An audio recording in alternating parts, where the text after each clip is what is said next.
再次見到呢種絕版早茶，廣州可能唔超過3間店做呢種名檔早茶。廣州人嘅減速帶啊，每次見到呢種畫面咧，都想幫佢申請非遺啊！張天賦，你話呢種早茶夠唔夠老派？呢個就係只屬於番禺嘅燒賣啊！哇，呢個叉燒包好靚啊！呢個發面，永遠可以相信番禺嘅腸粉啊！睇下呢個沙翁成塊面咁大啊！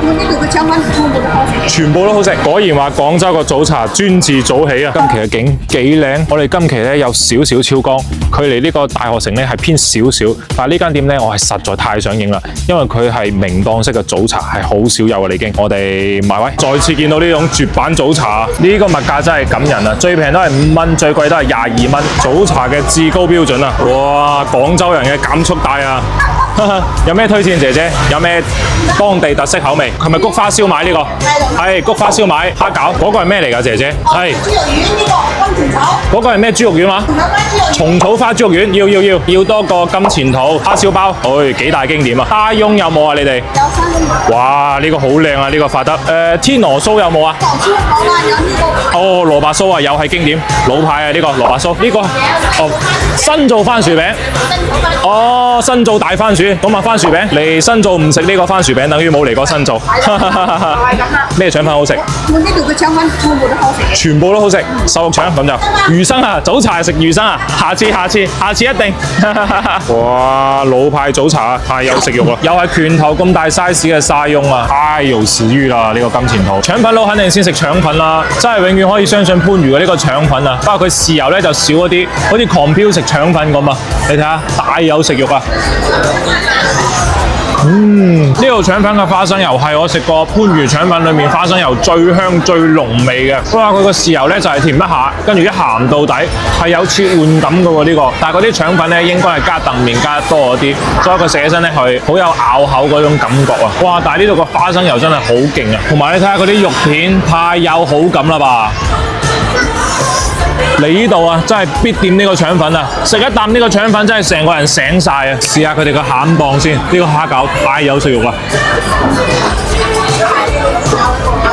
你睇咁樣咬開，肉眼可見到有3隻大蝦仁。佢個皮咧就唔係類似金魚尾嗰種，即係稍微會厚咗少少，但係佢裡面嗰啲蝦真係好多好 Q 彈啊！同埋個蝦餃咧係冇落筍啊，反而係落咗芹菜，有少少好清新嗰啲方向嗰啲感覺。但係佢呢個咧，我覺得肥豬肉會少咗少少，如果多翻啲咧，佢個汁水就會更加充盈。只屬於番禺嘅燒賣啊，菊花燒賣。彷彿就係一粒細粒嘅乾蒸，跟住佢有少少嗰個魚肉嘅比例，但係佢呢個肥豬好夠，好甘香啊！但係佢就冇傳統嗰種菊花燒賣個甜度咁高，佢就類似嗰種燒賣爆汁嗰種燒賣嗰種口感，佢唔驚豔，但係都幾好食，因為佢係切肉，佢質真材實料食得到嘅。呢個金錢肚太有食慾啦！你睇下佢啲肚壁。就係新鮮金錢肚嘅嗰種爽脆嘅感覺，嗦聲嘅。呢種就包唔係預製嘅，而且佢嗰個醬汁咧刮得好厚，所以相對嚟講會偏入味少少。佢就係大鹹大甜之後帶少少辣味，哇！呢個好刺激啊！而且佢唔會話因為放喺嗰個明檔蒸得太耐。呢個熟籠部，哇！呢個蟲草豬肉丸啊，俾大家對近啲睇下個 size。呢個中午食飯都夠做餸啦，呢3粒。